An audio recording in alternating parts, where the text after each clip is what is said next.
সেখান থেকে নিয়ে নিতে পারেন। সম্মানিত তাওহীদি জনতা, আমাদের লোকের এত চাপ যে আমাদের লোহার গেট ভেঙে যাওয়ার অবস্থা। দয়া করে আপনারা আর আমাদের এই গেট দিয়ে না ঢুকে আমাদের মাঠে দক্ষিণ দিকে প্রচুর পরিমাণে ঢুকে গেছে।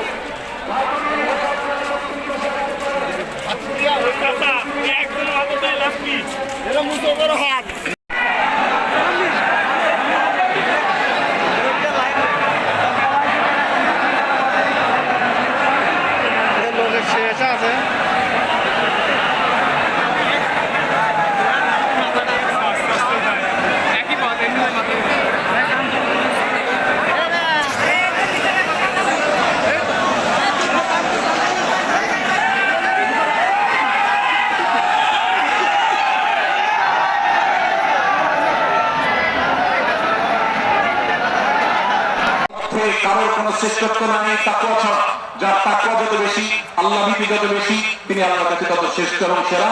7 নম্বর সর্বশেষ শিক্ষা হলো 14 থেকে 18 নম্বর আয়াতে আল্লাহ রাব্বুল আলামিন ঈমানদারদের আলামত, মুনাফিকদের আলামত উল্লেখ করেছেন। সেখান থেকে শিক্ষা নিয়ে আমরা আমাদের ঈমানকে পরখ করার চেষ্টা করব, আমাদের আমলকে পরখ করার চেষ্টা করব। আল্লাহ তাআলা আমাদেরকে সূরা হুজরাতের আলোকে আমাদের জীবনকে গঠন করার তৌফিক দান করুন। আমিন। আল্লাহ তাআলা আমাদের সবাইকে আজকের তাফসীর কোরআন মাহফিল থেকে সূরা হুজরাতের এই 7টি শিক্ষাকে ধারণ করে ভালো মুসলমান, যে মুসলমান সম্পর্কে নবীজি বলেছেন আল মুসলিম আখুল মুসলিম, মুসলমান মুসলমানের ভাই।